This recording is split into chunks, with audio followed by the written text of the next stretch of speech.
Bonjour et bienvenue à tous dans cette nouvelle vidéo. On poursuit avec notre série AutoCAD.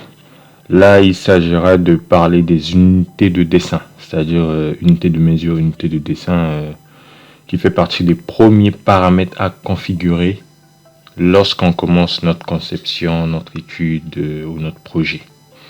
Donc là, je vais juste vous montrer deux astuces rapides pour pouvoir configurer les unités. C'est très simple. La première astuce, c'est de passer par les commandes. C'est-à-dire que là, vous allez aller dans la zone de travail. Ici, vous tapez unité. Vous voyez, là, vous tapez unité. Ensuite, entrée. Vous allez voir ici, on a unité de dessin. C'est-à-dire il s'agit des longueurs, des angles, et également échelle d'insertion et d'autres éléments utiles à notre conception ou notre étude.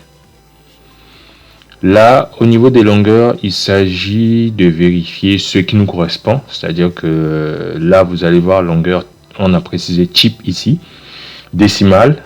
Donc là, généralement, c'est un élément qu'on laisse par défaut. Après, vous pouvez avoir également des choix assez spécifiques à faire selon votre projet, selon les exigences qui ont été demandées, peut-être le cahier de charge et tout, mais généralement c'est vous qui êtes en charge de la conception du projet, qui choisissez ces éléments là, en vous basant également bien sûr, puisque là il s'agit de faire par exemple des plans d'implantation électrique.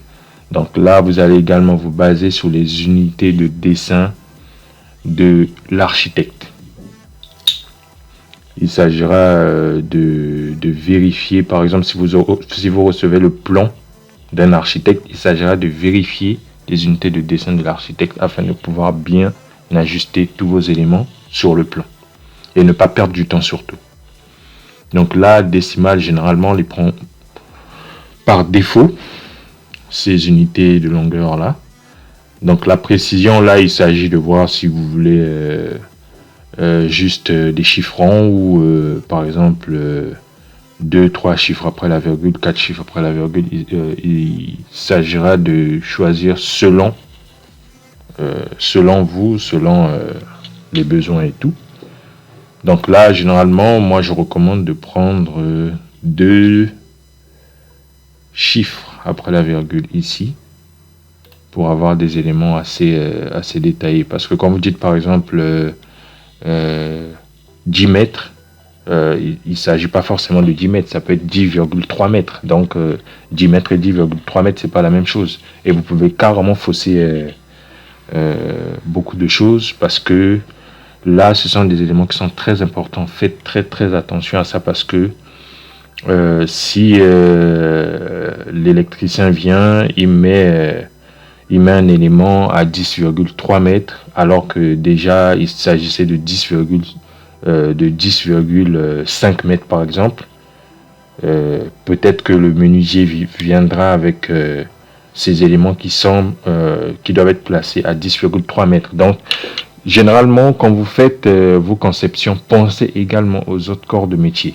Donc là, c'était la parenthèse. On va poursuivre avec les angles. Au niveau des angles, il s'agit aussi des degrés. Vous savez très bien que c'est l'unité de mesure des angles. Donc degrés, décimaux.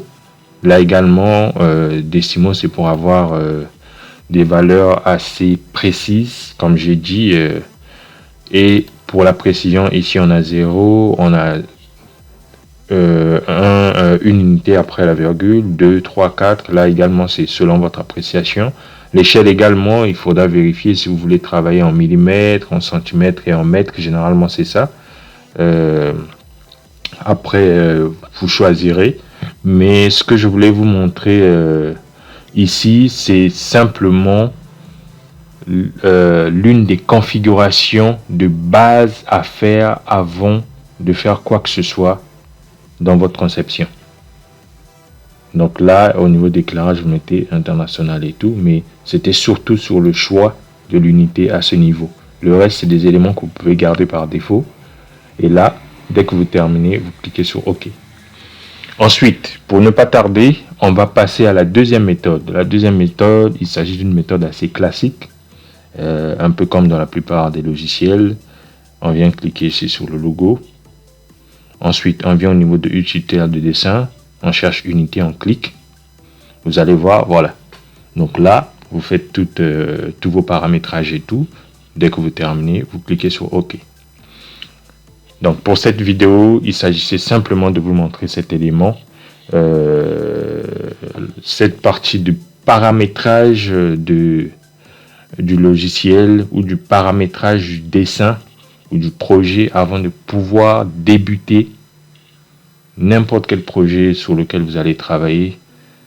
Donc je vous dis à la prochaine et surtout likez, partagez et abonnez-vous. Et je voudrais également remercier tous les nouveaux abonnés et également les demander d'activer la cloche de notification afin de pouvoir suivre toutes nos vidéos et ne rien manquer sur la suite. Merci à tous et on se dit à la prochaine.